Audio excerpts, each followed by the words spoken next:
Hi Finale fans, Caleb here with another tutorial. This time we're going to be talking about working with parts.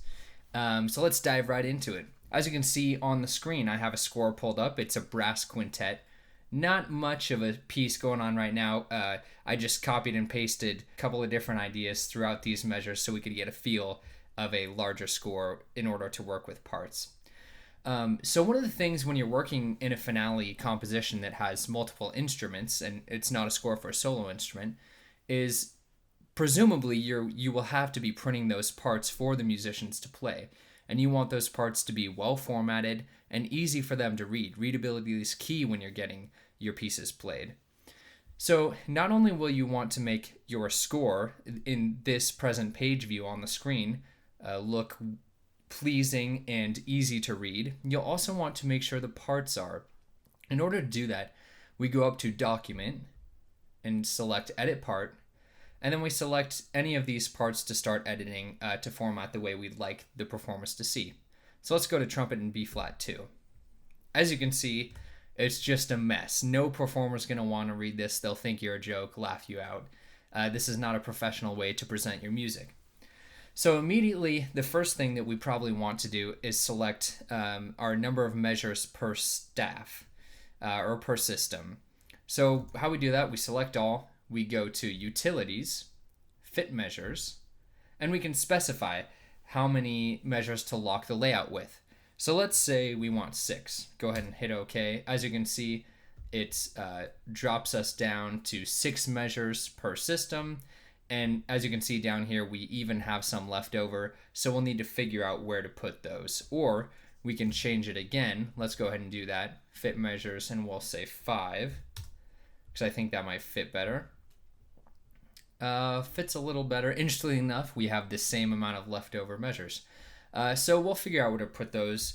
We can probably sneak some of those in there. And as you can see, if you just select a measure and hit the up arrow on your keyboard, it'll move it to the next system. Down arrow will go to the next system down, up arrow will go to the next system up. So already that's looking a lot better. The next thing we can do is select our staff tool and move these around.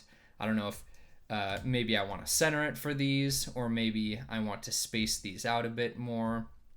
That's already looking a lot more clean. So let's go with that.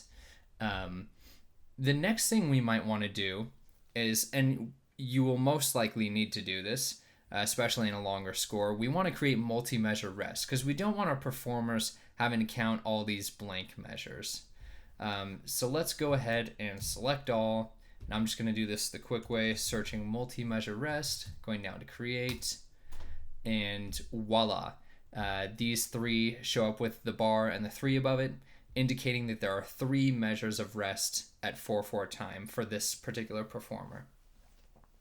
Another great thing we can do to clean up parts is number repeated measures. So as you can see, these 3 measures right here are repeated.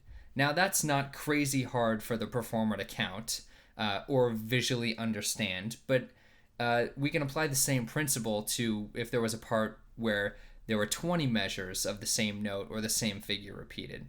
So what we can do is go ahead and select our plugins option at the top menu, go down to measures, and select number repeated measures.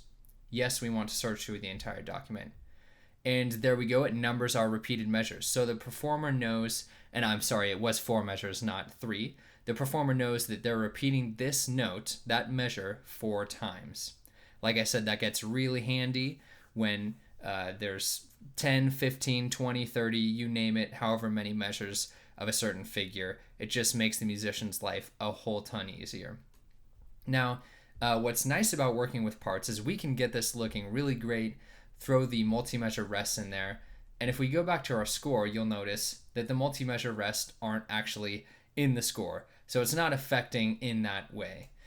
So that's great. We are getting these working, we're getting these looking much better than they were initially.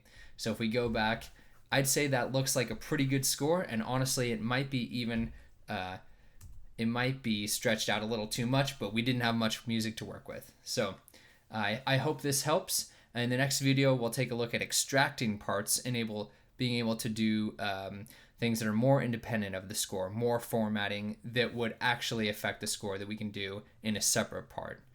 So I hope this helps. If you have any other Finale tutorials you want to see, drop a comment in the comment section below, and I hope you enjoy.